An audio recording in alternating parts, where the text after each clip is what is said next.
Hello everyone, welcome to the Cinema Analysis channel. I'm Juzo. Today I want to talk about Letters from Iwo Jima.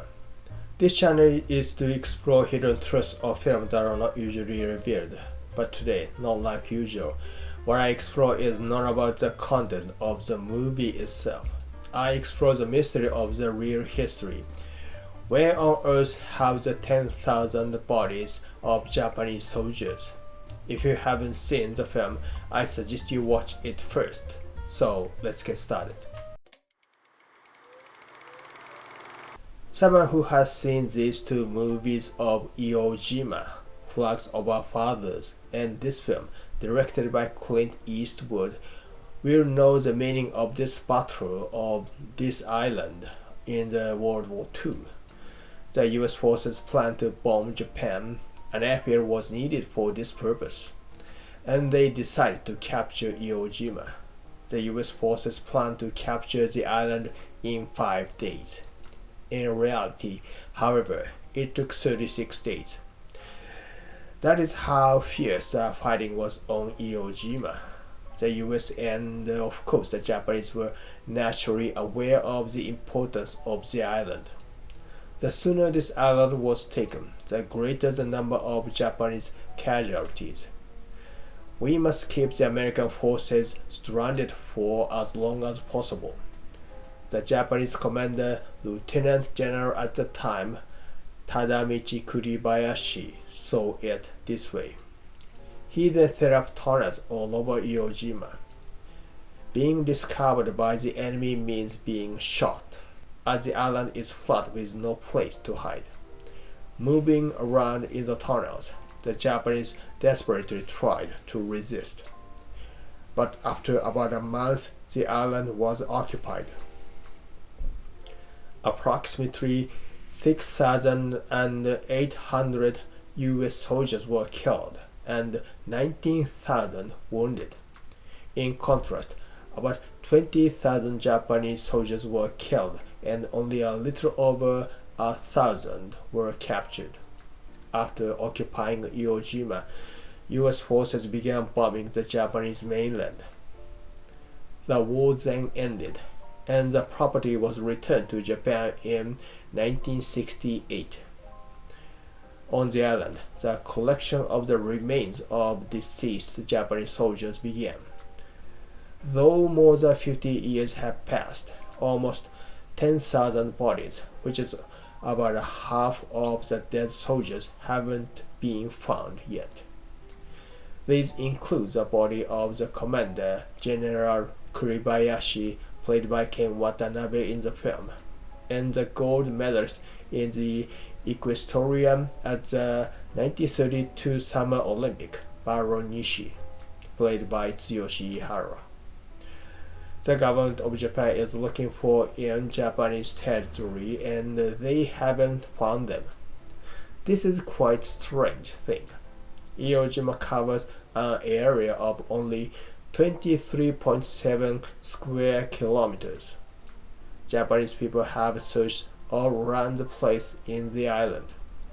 Yet there still is a place they haven't searched. It is a runway area. The story what I'm going to tell you is not based on definite proof. Some people might be uncomfortable to listen to it. Please be aware in advance.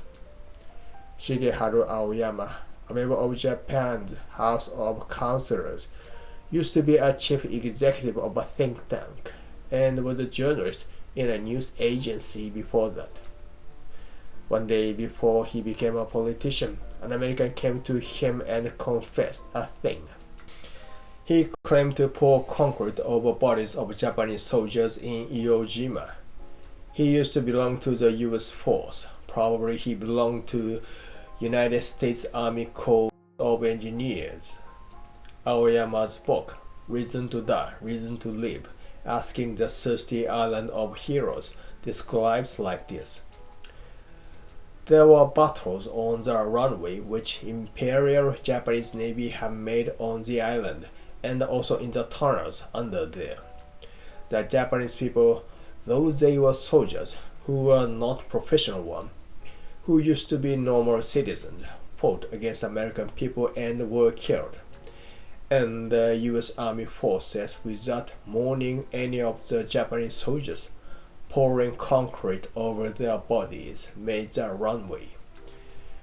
Being the time of war, it was necessary to build a runway that would allow emergency landings of the huge B-29 bombers as soon as possible. Japan did not have such huge bombers. The runway was short.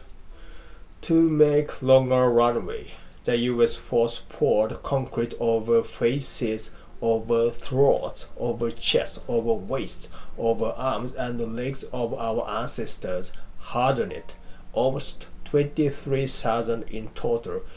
Fortress above the sky, B-29 landed there. P-51 that covered them continued taking off and landing. Carpet bombing against Japan's land was done far efficiently than before. They continued to kill women and children. Therefore, Councillor Aoyama insists that the runway be stripped and the remains collected. However, the story of bones under the runway is not widespread among many Japanese. Many people doubt this authenticity. This is because the story of concrete being poured directly over the bodies is so horrifying, so trampling on the dignity of the dead, and so unthinkable, that it is difficult for the listener to accept. And another reason why this story is unacceptable is that there is little credibility as to why the bodies concentrate there. According to Councillor Aoyama, many Japanese soldiers died on or under the runway, and 10,000 bodies haven't been found yet. They must be under there. What percentage of the total area of Iwo Jima does the runway cover? The island covers an area of approximately 23.73 square kilometers. The runway is 60 meters wide and 2,650 meters long. The runway covers an area of 159,000 square meters. This means that the runway only accounts for 0.67% of the island's total area. Including area around the runway, it is just a few percent. And the number of the unfound bodies are 10,000. It is 50% of the whole dead Japanese soldiers. Why did 50% of Japanese soldiers die in only 0.67% of places? It is inconceivable. Even though the fight was to keep the enemy from using the runway, there was no need for them to go out on it themselves. They should not rather do that. It was not an era of war using swords, the era of shootout.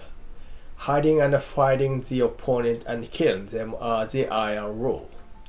There is a report written by the US side of battles where the shooting had been done. There's an example that Japanese soldiers tried to approach the trenches and stab to kill the US soldiers under the cloak of night. It is reproduced in the film Flags of Our Fathers. They may have feared being known their whereabouts by the sound of gunfire. They may also have lacked bullets. Going onto the runway, they will be shot very first time as there was no shield, and could be seen by the opponent very clearly. So they dug the tunnels underground and tried a long drawn-out battle. Of course, many soldiers wanted to die. This is because if they are shot and die quickly, they will not have to fight a bitter battle. However, the commander, Kuribayashi, forbade it. He ordered them not to commit suicide until they had killed 10 people each. Although it was impossible, because they challenged that they could make the US force stuck 36 days.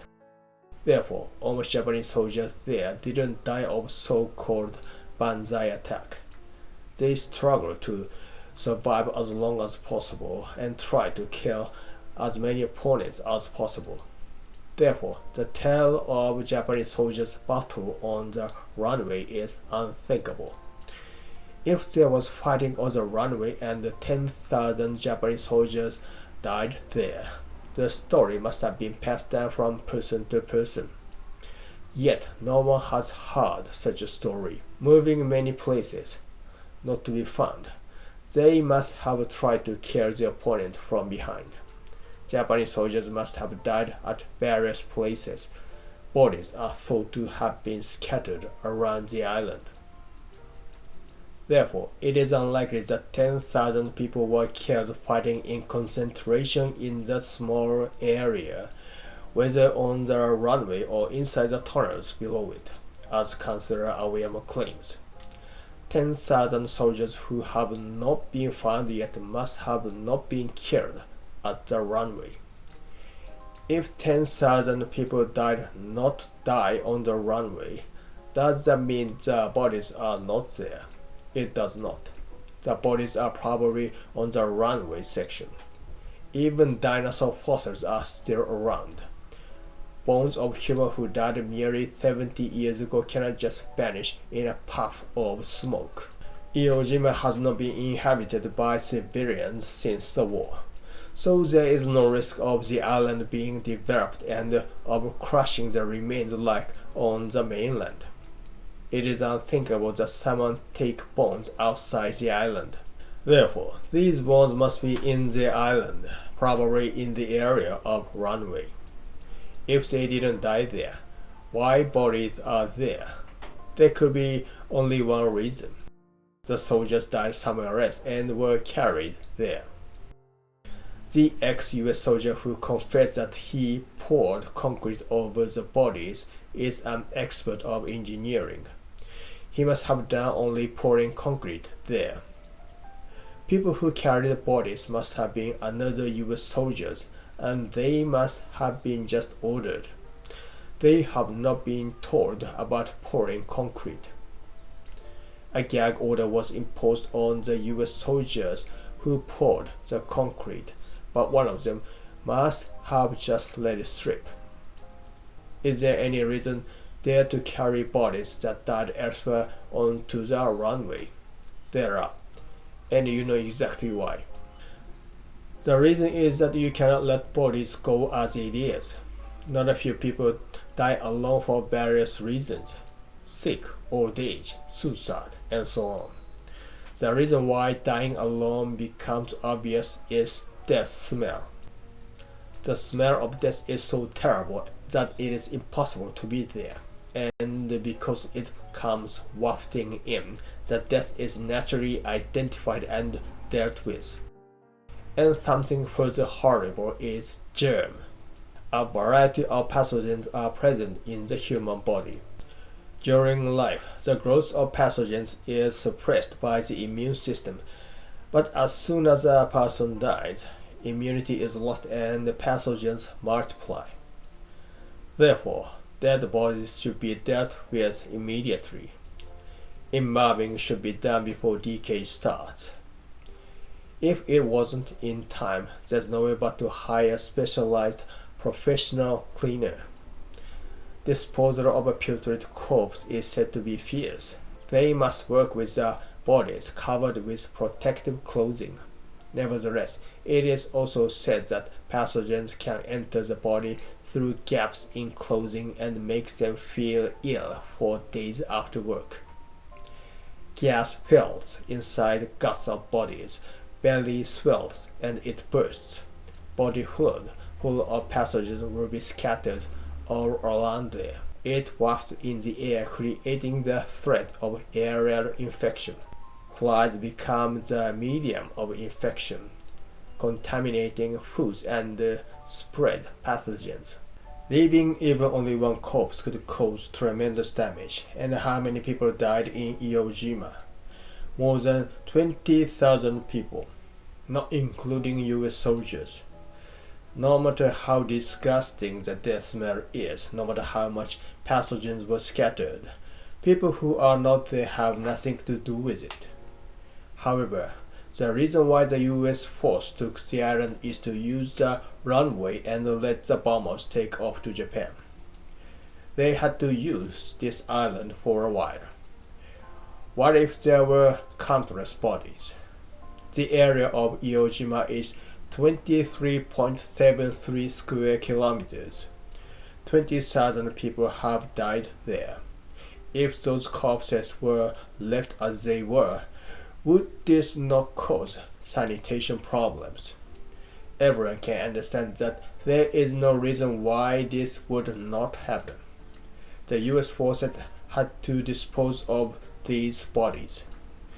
This was the first thing they had to do. Leaving the bodies untouched would increase the number of US soldier deaths due to infectious disease. The US forces could not have been indifferent to the problem of infections caused by dead bodies. Embalming is a technique that originated in the USA during the Civil War, and speed was required in the disposal of corpses. This is because it is not possible to allocate a lot of manpower to body disposal while the fighting is still ongoing. They would be attacked by the Japanese while they were doing this. Nevertheless, it appears that the disposal of dead Japanese soldiers by the US forces was carried out. They simply covered the corpses with soil. Until the battle's outcome is decided, they couldn't start in earnest to dispose of the bodies. The Japanese did not surrender until they had been wiped out, which meant more bodies, and many of them have not been processed. Only about 1,000 were captured, and more than 20,000 became corpses, and the bodies had to be disposed of in a hurry. In a cold place, the decomposition of the corpses would be slower, but Iwo Jima is a scorching hot island. Decomposition proceeds in no time at all. How could the bodies be disposed of most quickly?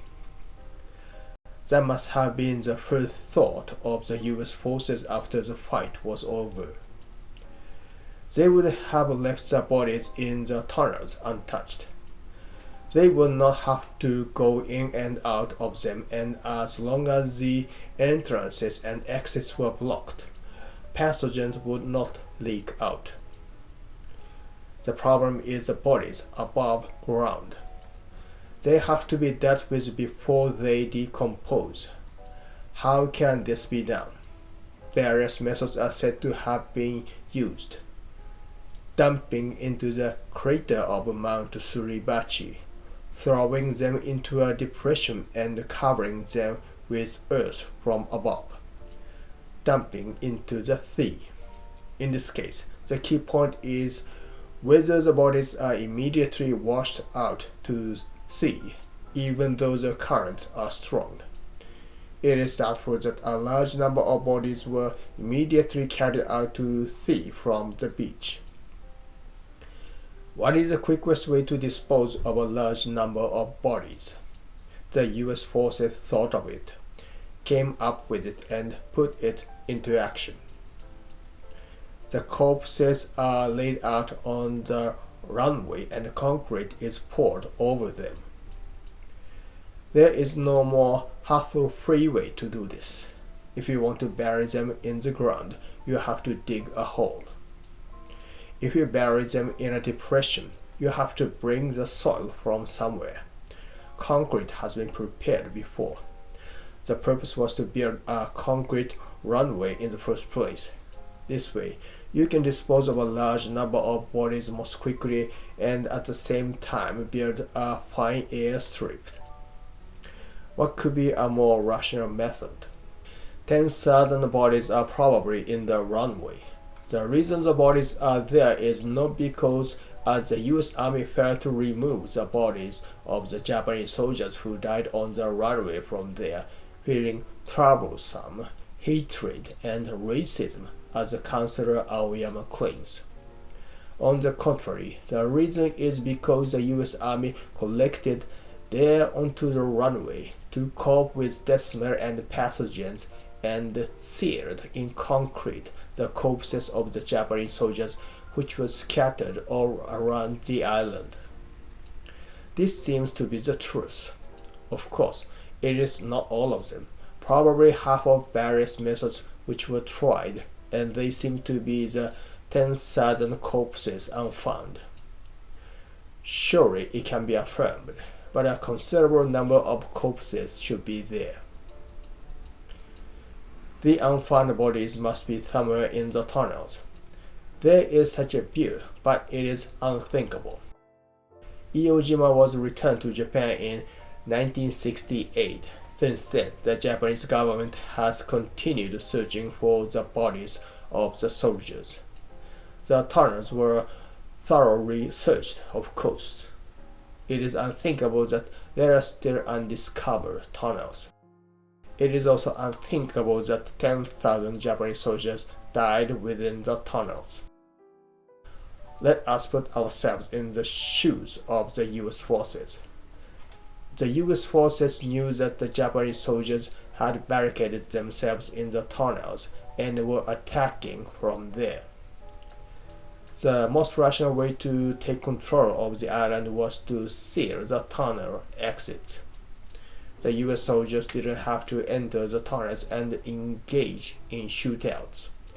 Sealing the exit would trap the Japanese soldiers inside the tunnels, ensuring they would perish underground. What was actually done was to locate the tunnel exits, take control of them, and throw smoke bombs or similar devices inside. The smoke would fill the tunnels and emerge from other exits, which would then be identified. This is how the U.S. forces take control of the tunnel exits one by one. In the final stages of the battle, the U.S. forces warned the Japanese soldiers to surrender. They declared that they would seal the tunnel exits by shelling if the survivors inside refused to come out. The Japanese soldiers must have predicted this. That's why they emerged from the tunnels and fought. Actually, the U.S. forces didn't seal all the exits to the tunnel. This is because most of the Japanese soldiers went out and fought and died before the U.S. forces buried them. It was thought that only a few Japanese soldiers remained underground, and the Marine declared the island secure on the 26th of March 1945. This is said to be the date of the end of the battle. However, it is not the date of the complete end of the battle, but the date when the battle almost ended. The number of surviving Japanese soldiers was estimated to be around 300, and part of the U.S. troops went inside the tunnel to provide security. The idea was to kill the rest of the survivors or make them surrender. But it turned out that the number of surviving Japanese was almost 3,000. The exits of the tunnels were in unexpected places and the remaining Japanese soldiers went out of them.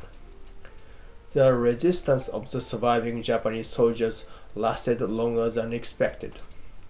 The U.S. forces seemed to think that it was impossible to seal all the exits and bury the remaining soldiers alive because the structure of the tunnels is tremendously complicated. After the date of the 26th of March, the complete paving of the runway began. Most of the Japanese soldiers had died by then. Only 1,000 soldiers surrendered, while 20,000 Japanese soldiers were killed. The soldiers whose remains have not yet been found must have died outside the tunnels. They must have perished in various places on the island, and their corpses were likely carried onto the runway. Now the matter begins to take on an odd aspect. Due to Counselor Aoyama's claim, under the runway was surveyed by radar. The name of the radar is Ground Penetrating Radar. Japanese self-defense force began searching with it, actually penetrating ground, and they haven't got desirable outcome. What is significant is they are searching underground. They are searching on the premise that bodies are buried underground. This is quite a strange thing. If concrete was poured directly over the corpses as Counselor Aoyama claims, the corpses must be inside the concrete. They must have turned into skeletons inside concrete, on the earth, not underground. It is inconceivable that the bones could have moved into the ground. However, to begin with Counselor Aoyama, the government of Japan is searching underground with radar. Then they are mourning that they can't find bones. It is uncertain why they are doing such a thing. The mystery of this part is not solved yet. It is conceivable that the idea of bones inside concrete doesn't come up to the people but Counselor Aoyama. Yet it is unconceivable that Counselor Aoyama doesn't think of this. It is also strange that no one refers to it. Let me summarize the story till now. Some 20,000 Japanese soldiers died during the 36 days of fighting. Though half of the remains have been discovered, the rest haven't yet. All the places but the runway has been searched thoroughly. If these still exist today, they are probably in the runway. US forces had to dispose of countless bodies to prevent epidemics. Pouring concrete over these corpses would have been the most rational way. If so, these corpses must be inside the concrete. However, the government of Japan is searching underground, under the concrete layer, and they insist that they can't find the bodies. It is uncertain why they don't search inside the concrete. Thank you for watching this video. If you like this video, please subscribe and give me thumbs up.